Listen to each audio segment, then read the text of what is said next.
Welcome to Lecture 12 for Chemistry 312. This lecture is on uranium chemistry and the fuel cycle, and the lecture is in two parts.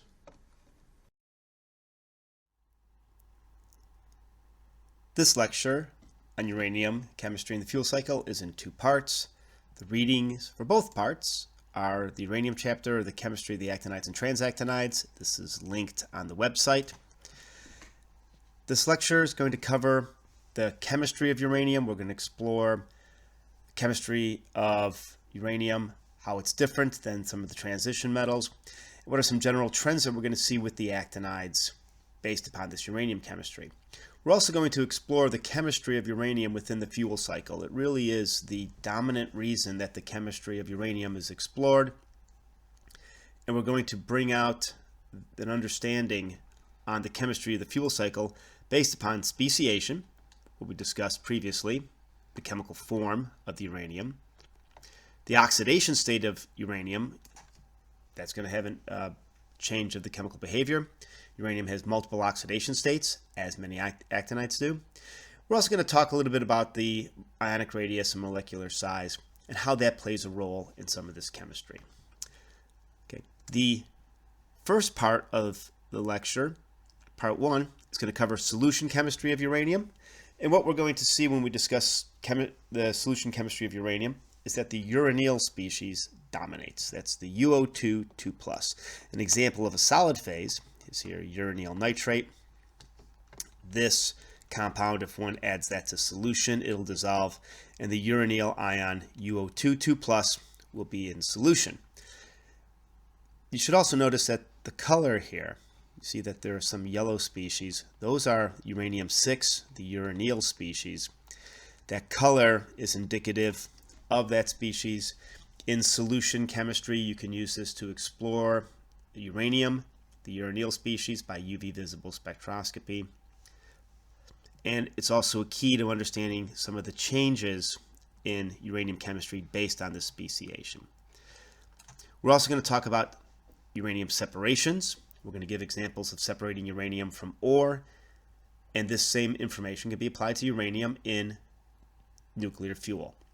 So again, exploiting the chemical differences of uranium, changing its speciation from the chemical forms of other elements that would be present in the material that one wants to separate it from, and from that achieving separations. Separations can include both solution and solid phases, volatile phases. There's a number of different routes, and we'll explore this a little bit later in the course, more detail on separations. The final part of part one of lecture 12 is going to be on the fluorination and enrichment of uranium. Again, this is deeply hooked with the fuel cycle. When we say enrichment, we mean isotopic enrichment. Natural uranium has 0.7% uranium-235. Nuclear fuel has about 3.5% uranium-235.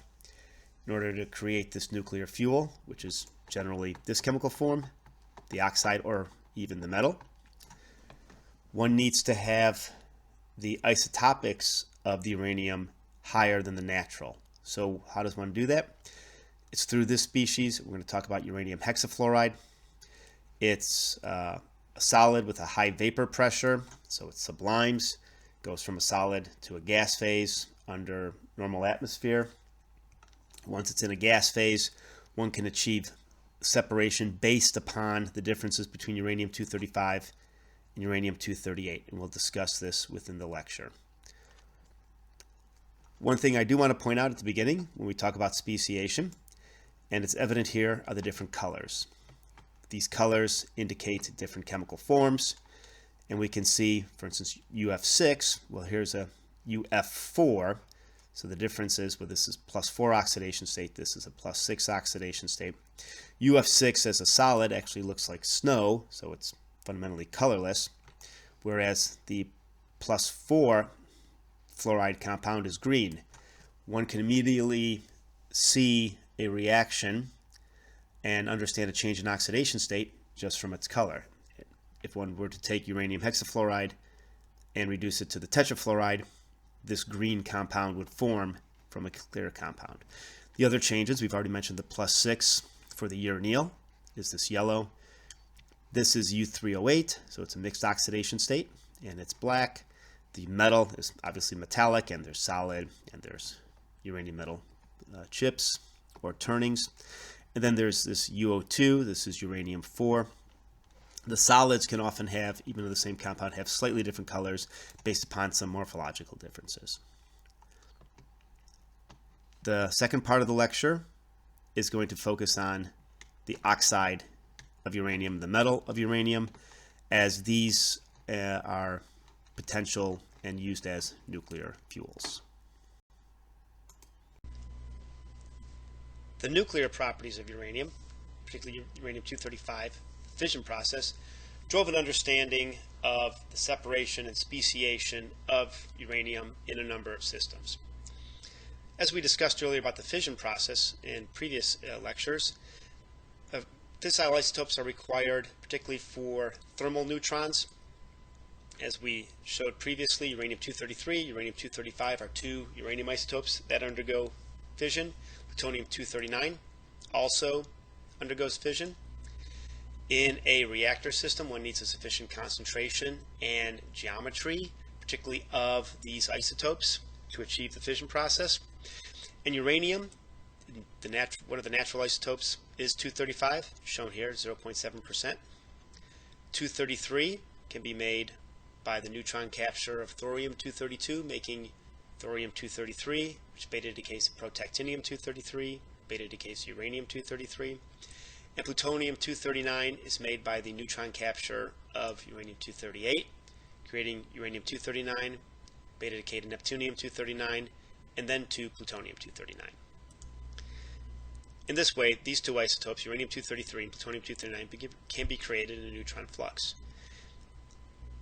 For the natural amount of uranium-235 in nature, for purposes of a reactor, one would like to enrich the amount of uranium-235 in the material that goes into the reactor compared to what's found in nature.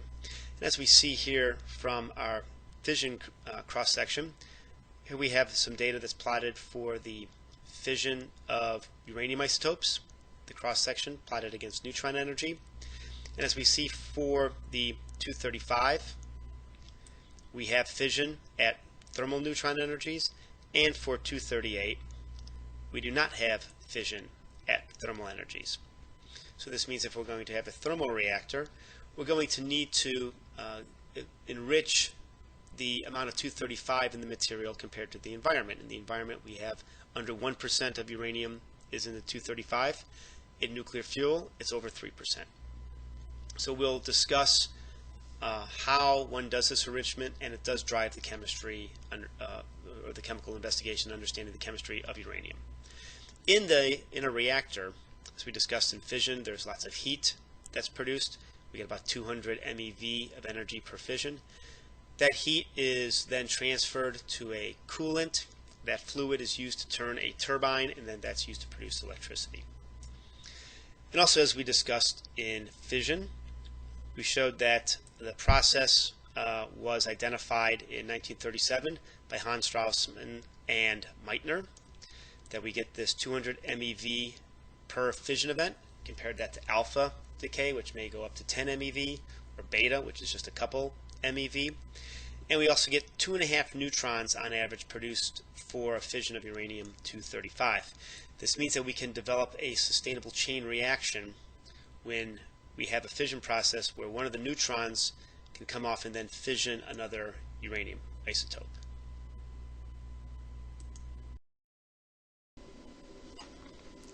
The nuclear properties of uranium have really driven the chemistry for the fuel cycle. Here's an overview of basic chemistry of uranium for the fuel cycle, everything from removing the uranium from the ore, both separations to the formation of U308, then taking that material, converting it to other forms of uranium, such as uranium dioxide, uranium tetrafluoride, which gets converted to the hexafluoride for enrichment, and then uranium metal, which is also potential fuel. This lecture we're going to explore the fundamental chemistry of uranium and use that information for understanding the applications of uranium chemistry to the nuclear fuel cycle. once uranium is enriched, it can be pressed into pellets, primarily UO2, in existing commercial nuclear reactors. These are pressed into pellets as you did in one of the laboratories. Those pellets are then inserted into tubes, those tubes into assemblies, and then these assemblies get placed together inside of a reactor. Other species of uranium can be used for fuel, such as nitrides, carbides, metals, and also other actinides. Plutonium, which is fissile, and thorium, the 232 isotope, capturing a neutron, creates thorium-233, decaying to uranium-233 through protactinium-233.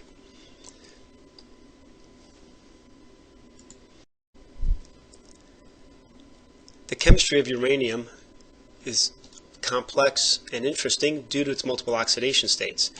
Great examples have shown here of different oxidation states and different compounds of uranium resulting in different colors, and we observed these in one of the laboratories.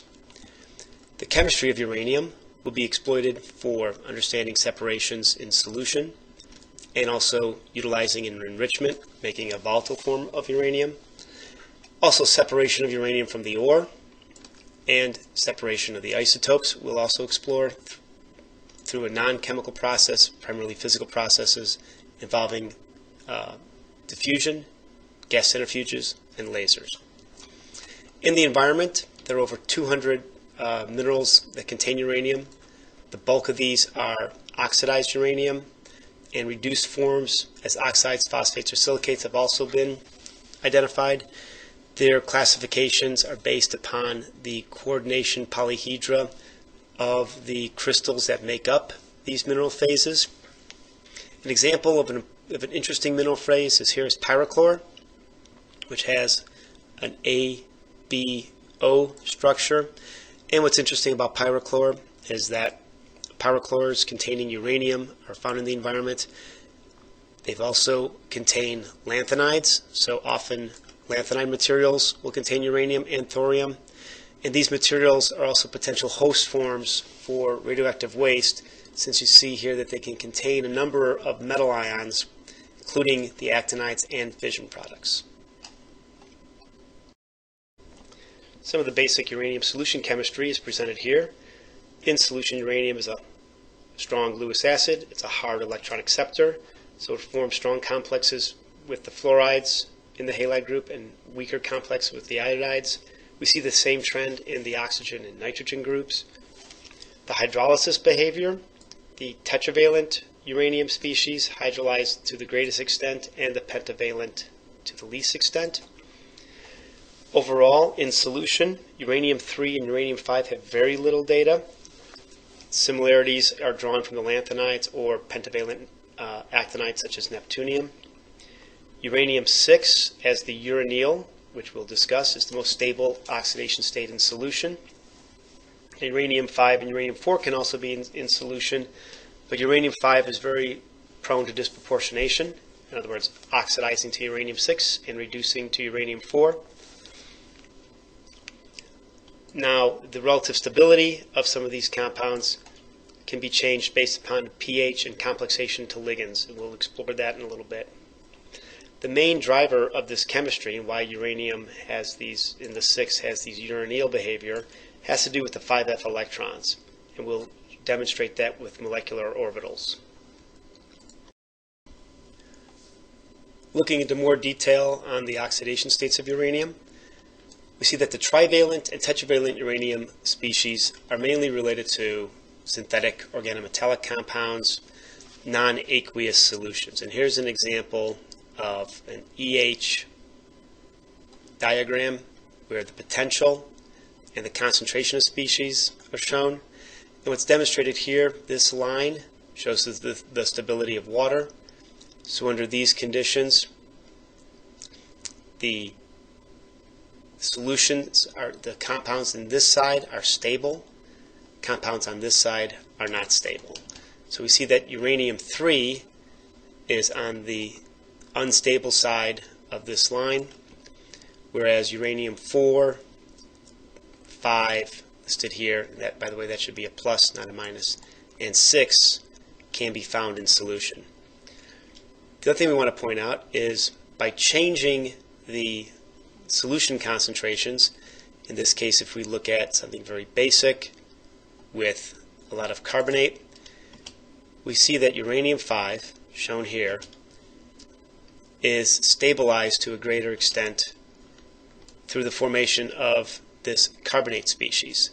So by changing the ligand conditions, we can change the speciation of the system and stabilize different oxidation states.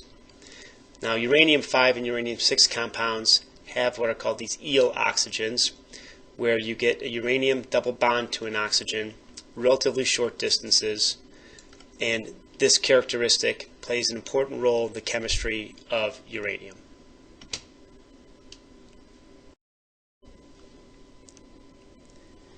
An overview of uranium solution chemistry as a function of oxidation state is provided here. Uranium-3, as we showed with the EH diagram, is not stable in aqueous solutions, and there are very few studies of uranium-3 in solution due to this lack of stability. There's no direct structural information on uranium-3, however, comparisons with trivalent actinides and lanthanides can be used to lend information on the expected structure of uranium-3 compounds. Tetravalent uranium is stable in very strong acid, and the strong acid is required to prevent hydrolysis. You can prepare tetravalent uranium from uranium-6, where you can perform electrolysis on systems, reduce uranium-6 to uranium-4, and have complexes in the solution which will help stabilize the resulting uranium-4 species. Like other actinides, uranium-4 has a large number of coordination sites. Coordination number of 9 is expected. Pentavalent uranium has a very extremely narrow range of existence. We did see an example that in the aqueous phase it has uncomplexed, very low concentrations, but with certain systems, such as the carbonate system, it can be stabilized.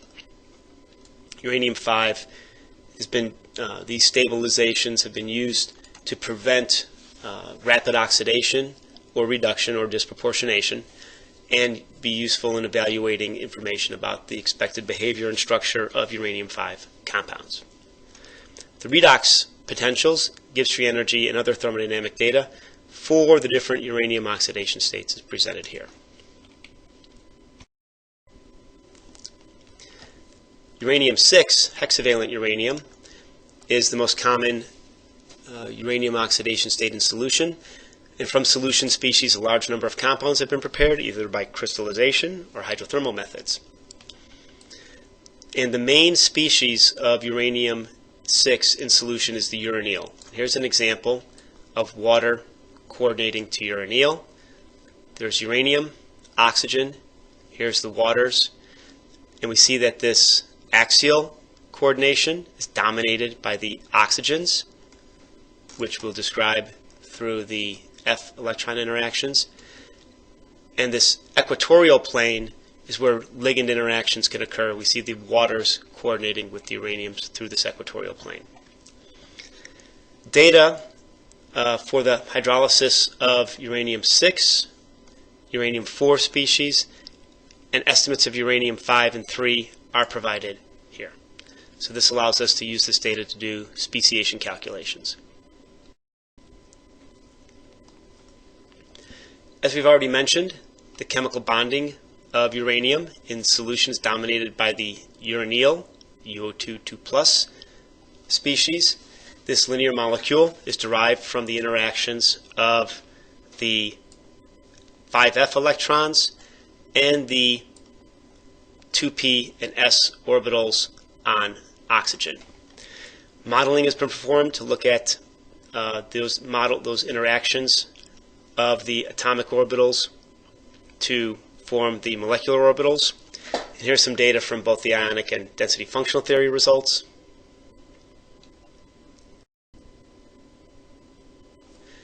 The molecular orbital is shown in more detail here, where here are the orbitals from the uranium atom, the 6d 5f, and the oxygen atoms shown here. There's 2 oxygen atoms. What is demonstrated here in this molecular orbital is the highest occupied molecular orbital is composed of these sigma and pi bonds shown here.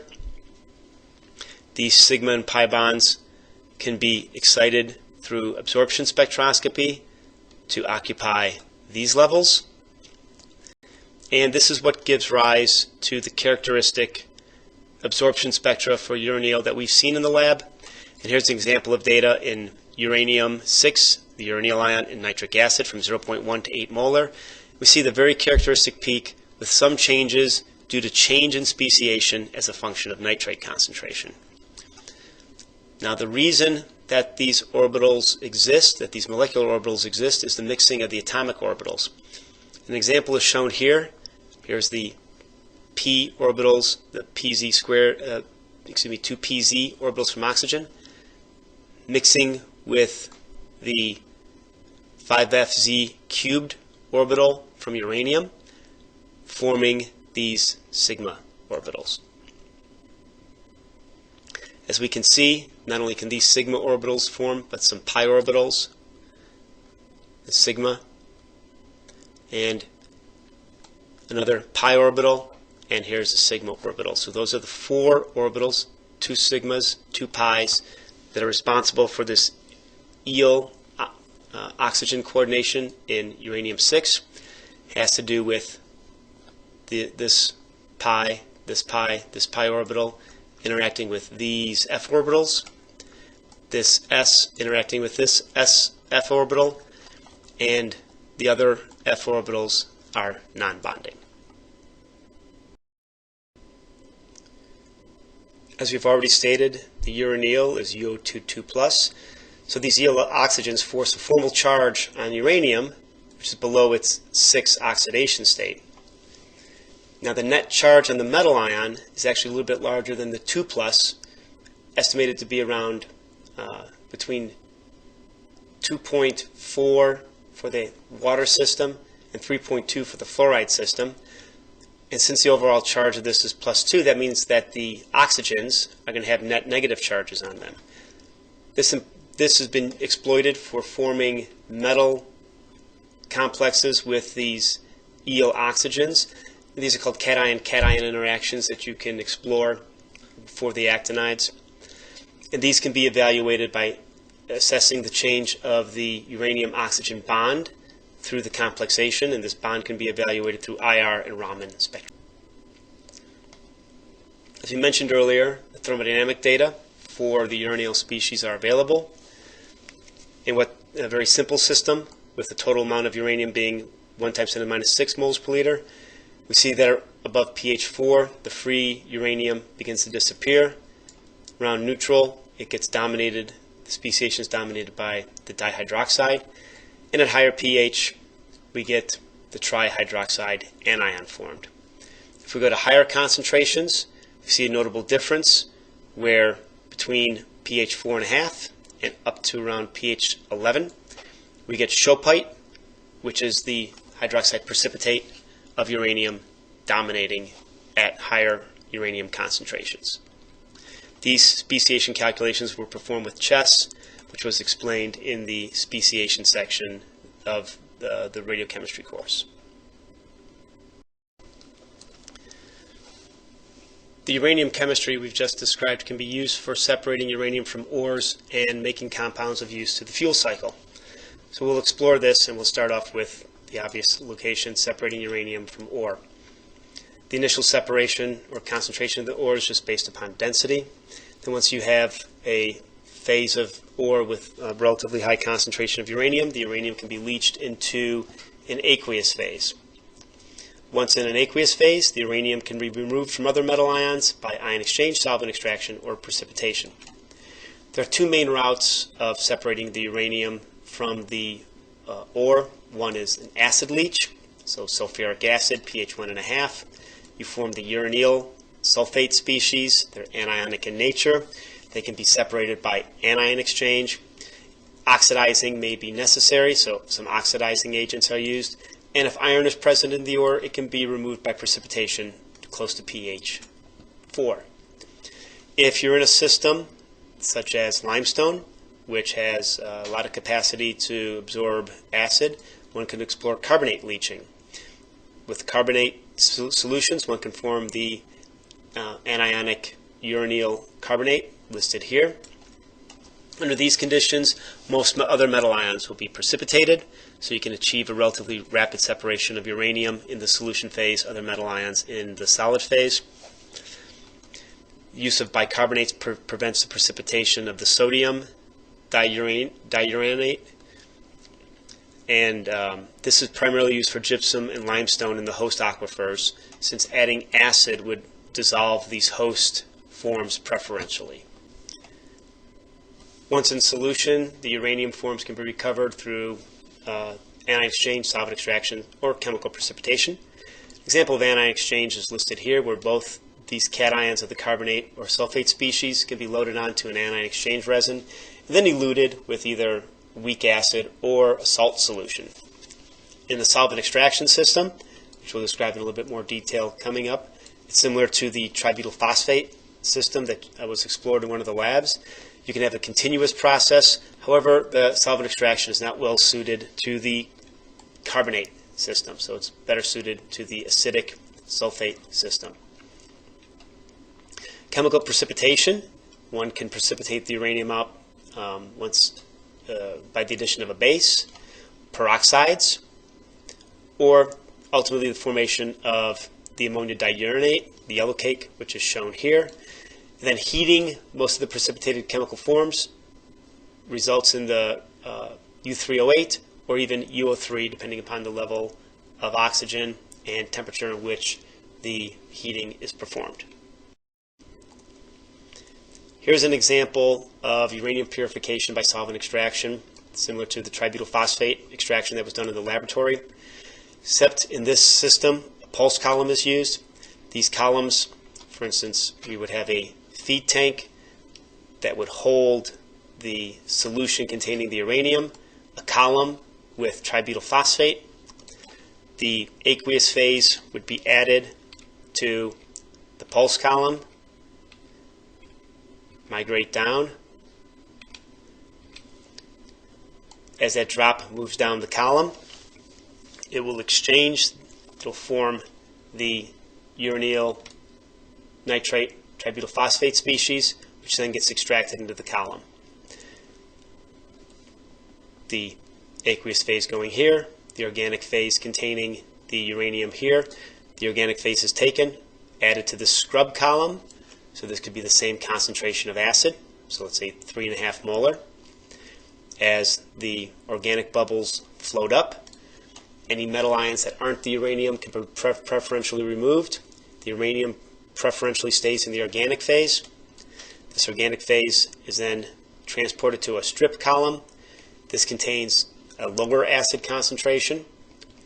The tributyl phosphate moves up and leaves behind the uranium in the aqueous phase, in which the uranium can then be collected and formed into uranyl nitrate.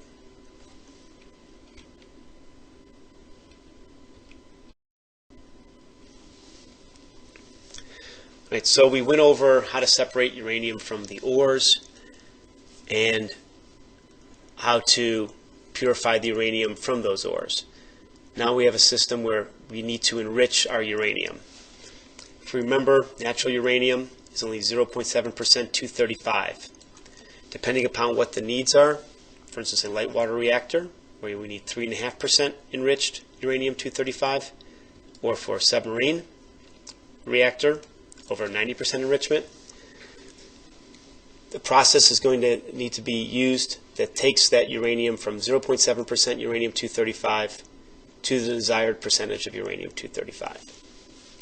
And here's some data on uranium enrichment related to devices. 10% cannot be used for a device, and 20% needs around 100 kilograms, and this is the boundary for high enriched and low enriched uranium. In order to achieve a separation of uranium isotopes, methods other than chemical separations are going to need to be exploited. The differences in the isotopes can be primarily mass, or perhaps even the nuclear magnetic moment, thinking about the difference between uranium 235 with a different spin and parity than uranium 238. Mass-based separation utilize uranium hexafluoride. Uranium hexafluoride is volatile, as we can see here from the phase diagram. It has a large gas phase component, and this uranium hexafluoride can be formed from the reaction of uranium compounds with fluorine at elevated temperature. This material, the uranium hexafluoride, has a density of about 5 grams per liter, sublimes in normal atmosphere, going from the gas to the solid, and has a vapor pressure of 100 torr, or 1 atmosphere at 56 degrees. So if we took this material, heated it to 56 degrees, we'd have an atmosphere pressure of uranium hexafluoride above it. The molecule has OH symmetry with uranium-fluorine bond distances of about 2 angstroms. The structure of the molecule is provided here. Very simple OH symmetry. The material has very low viscosity, as shown here. It's on the order of water. This is a useful property for enrichment. And with water, uranium hexafluoride reacts to form the uranium difluoride and HF.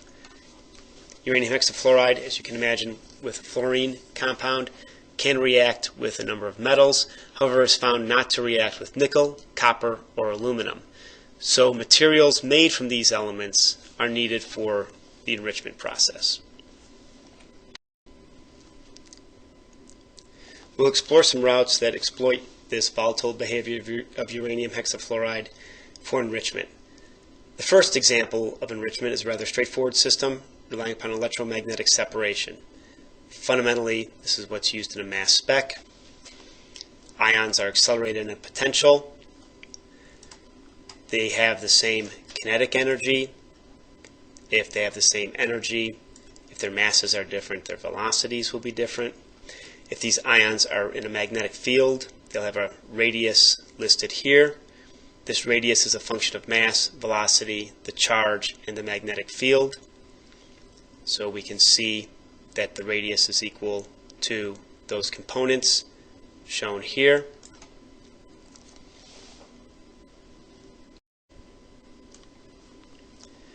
And it turns out that the radius of an ion is proportional to the square root of its mass.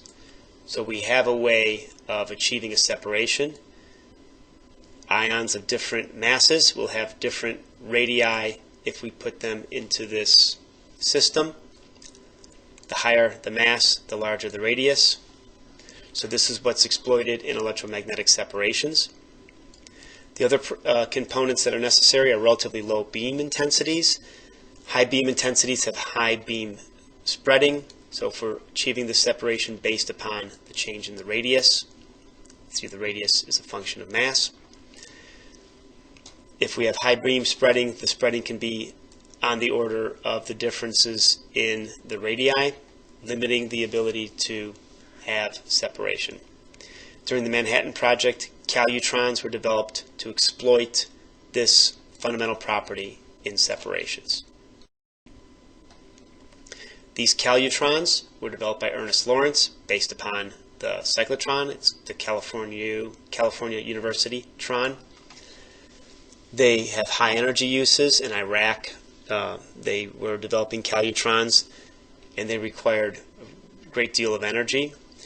During the Manhattan Project, the calutrons shown here, there were two, an alpha and a beta.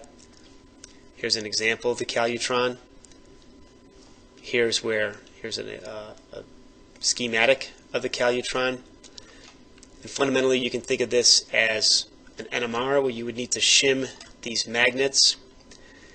As long as the magnets are kept in the right field, the magnetic field achieves the separation of the different masses. So this can be achieved by looking at the path that would be taken by the heavier isotope, which is shown here, and the lighter isotope, which is shown here. So obviously, if we were injecting uranium into this system, the uranium-235 would collect here, and the uranium-238 would collect here. As long as the magnetic field was constant, the different uranium isotopes would land in these different spots.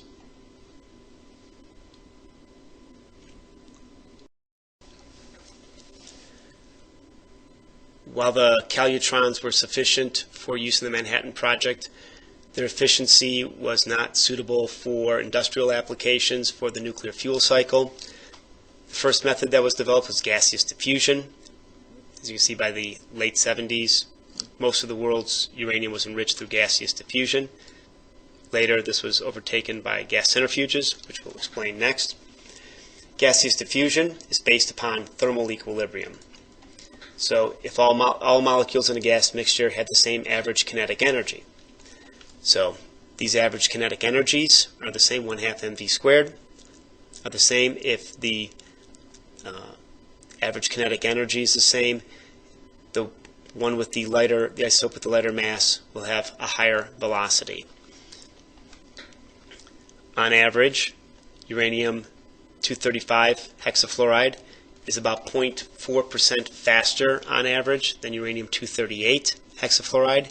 If we put this in a system where it impinges upon a barrier, and this barrier has a certain permeability for the uranium hexafluoride, the uranium-235 hexafluoride will impinge upon that barrier more often and diffuse through, on average, at a higher rate. Now, uranium hexachloride can also be used for enrichment. But the question is, why would this be more complicated? And that has to do with the fact that the chlorine has 2 stable isotopes, so your masses would vary based upon not only the uranium but also the chlorine.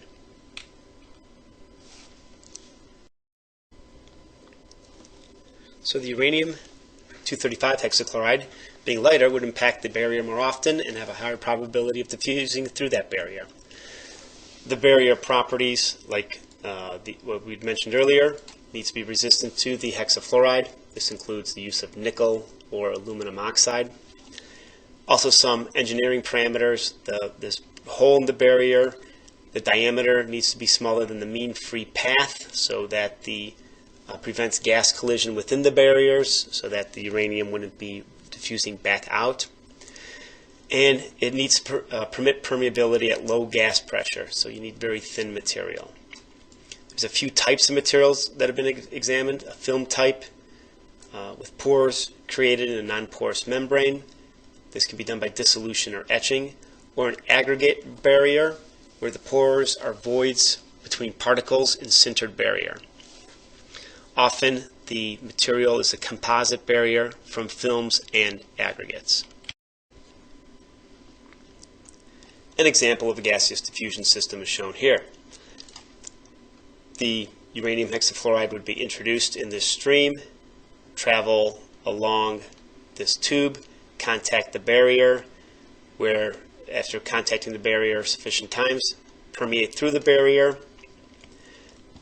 Some of the controls of this include heaters, coolers, and compressors to control the gas. Most of the time they operate at above 70 degrees and pressures below 1/2 atmosphere. You can quantify the behavior of an enrichment cell by this factor being the R of the product and the R of the tail, where R is the relative isotopic abundance, the number of 235 divided by the number of 238 atoms. From an ideal barrier, we would have something where the product and the tail, so this would be the tail, what makes it through the diffusion barrier, and the product, what comes on the other side. The product would be equal to the R of the tail times 352 divided by 349. That's the mass of the hexafluoride for the 238 and 235 respectively, and the square root of that, since we're talking related to the kinetic energy, and it's the square root of the velocity. The ideal system would have a Q of 1.00429, very small value for enrichment.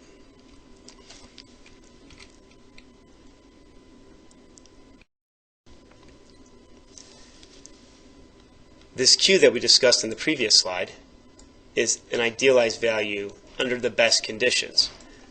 The real barrier efficiency is not nearly as good. It's actually around 70% of this amount. This can be influenced by a number of conditions, including pressure, mean free path of the system. An increase in temperature leads to an increase in velocity, and this can also increase the uranium hexafluoride reactivity. So the uranium hexafluoride does react with the system, and obviously increasing the temperature leads to that.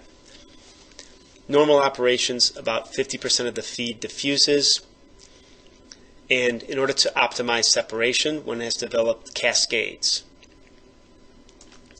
And these cascades are linked together and are used in tandem to. Here's an example of a cascade where uranium will come in, the product will be fed to another, and then another, and then another, and then another. And as you can imagine, if we had this very simple cascade, we do not, a good deal of the gas does not go through the enrichment process, so it winds up being a very wasteful process. Another route are countercurrent, both symmetric and asymmetric countercurrents, where product goes through and the resulting tails get refed into the system. So your feed is moved around straight through where the tails can be reintroduced. The cells in this case tend to be bundled together, and we get a decrease in cells at higher enrichment.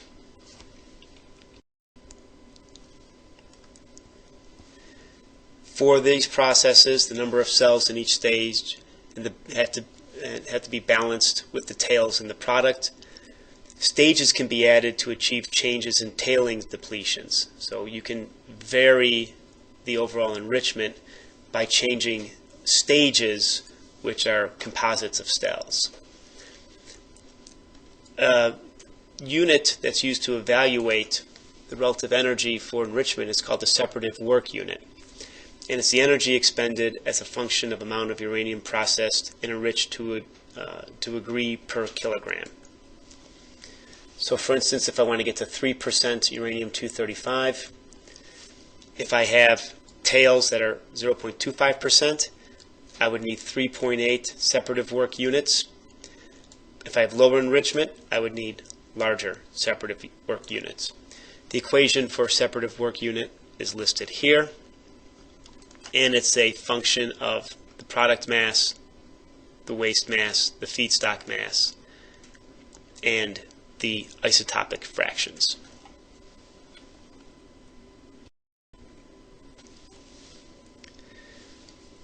The gas centrifuge is what's commonly used today and has surpassed the gaseous diffusion method as a way for enriching uranium. The gas centrifuge is just what it sounds, a system that will push heavier. If it was a liquid system, the more dense would go against the wall, and the center would have the lighter component. In this case, against the wall, as it's enriched in uranium-238, and the center has more uranium-235. The density is related to the uranium hexafluoride pressure. The density minimum is at the center, and you can actually look at the density as a function of the radius with this equation, where the terms include molecular mass, the radius, and the angular velocity, so fundamentally how fast this centrifuge moves. With different isotopes, you can solve this density for each isotope. We can use this fundamental equation to evaluate the efficiency of gas centrifuge systems. So what we can see here, the partial pressure of a heavier isotope is greater at the walls and less in the center. The light isotope is greater in the center. So if we had a system where we can bring a gas into the centrifuge, spin the centrifuge, collect from the center, we would preferentially be collecting the lighter isotope. Now compared to this stage separation Q that we looked at for the diffusion system of 1.004, for a gas centrifuge it's much higher. For a system of a 10 centimeter radius and for a frequency of 100 hertz for uranium hexafluoride, Q is 1.26. So this Q is increased greatly by using the gas centrifuge. While the gas centrifuge system has this high separation factor, it's much more complicated than the diffusion setup. This has to do with the moving parts involved in the centrifuge. You have large acceleration pressures, and the fact that these centrifuges are moving at high speeds require finely balanced centrifuges. And you also have to design them so resonance frequencies are limited, so when they begin to spin, vibrations do not occur. And these high speed induces stresses on the materials that weren't necessarily found in the gaseous diffusion system. So again, alloys of aluminum or titanium and certain composites are also explored and used in the gas centrifuge system. And some of these composites can include non-metallic features.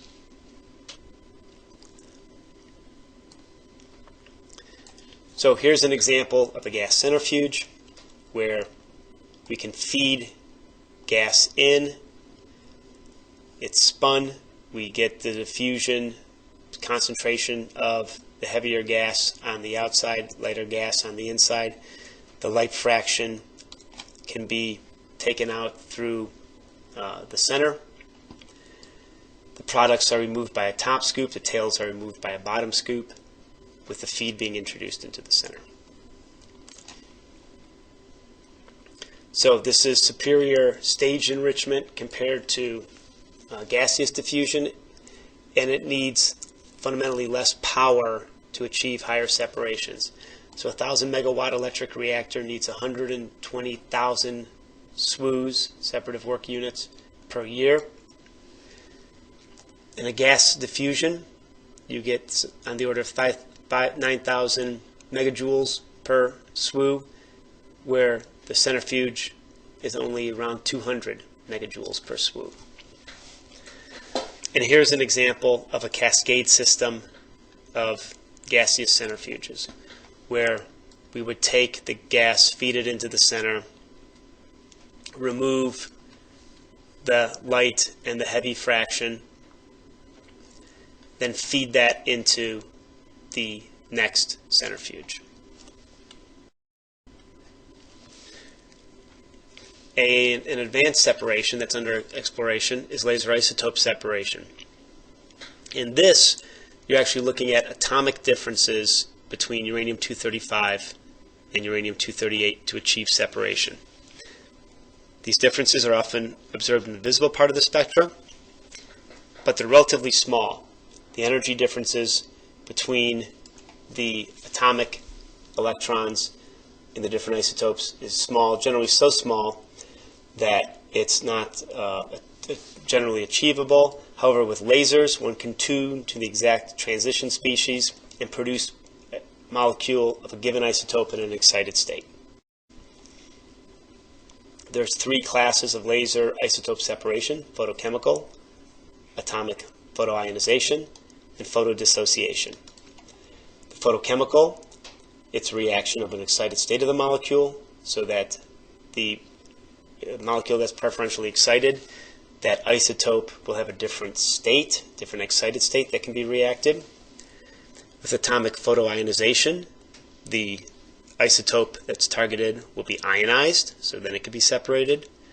Or they can undergo photodissociation, where instead of being uranium hexafluoride, it can be transformed to uranium pentafluoride. There's two examples: AVLIS, which is an atomic vapor laser isotope separation, and MLIS, the molecular laser isotope separation. And we'll explore these methods. AVLIS uses a uranium metal vapor, so it's produced by an electron beam, and you take this uranium metal vapor and it goes into a gas phase, and you have multiple ionization steps. Uranium-238 has an absorption peak at 502.74 nanometers and the 235 502.73. So what one can do is multiply ionize the uranium-235 preferentially, first by hitting this 502.73, make an excited state, and then take that excited state, ionize it, and then the uranium that's ionized is deflected by a magnetic field, thereby enriching the uranium-235, and like the other systems, one would need a cascade.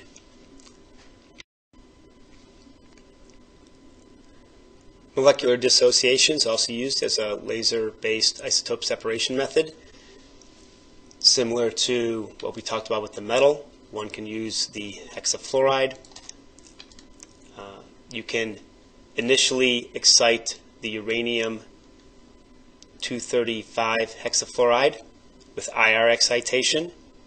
In that excited state, you can selectively take this excited state to the ionization state, where uranium hexafluoride is converted to uranium pentafluoride. The uranium pentafluoride is not a gas phase molecule. It precipitates out as a white solid. This white solid can be collected. It's preferentially enriched in uranium-235. It can be converted back into the hexafluoride and fed into another excitation system. Again, a process that needs cascades for the overall enrichment. Okay, this concludes the first part of the lecture on uranium and the nuclear fuel cycle. This concludes part 1 of the uranium chemistry and fuel cycle lecture. We explored the solution chemistry of uranium, talked about separations, then we ended the lecture with fluorination and enrichment. We went over a lot of details on the enrichment process, but you should understand the role that uranium hexafluoride plays in the enrichment process, how the enrichment process operates, fundamentally by exploiting the mass difference between the uranium-238 hexafluoride and the uranium-235 hexafluoride. However, we also discussed laser enrichment, some of the details on the engineering related to the enrichment process, the cascades, how the cascades work together. That's more detail. That's not necessarily something that I would expect you to understand in detail from this lecture, but it is providing extra information so you have a full picture of the process. When you've completed this lecture, please continue on to part 2 of the uranium chemistry and fuel cycle lecture, where we're going to focus on uranium oxide and uranium metal.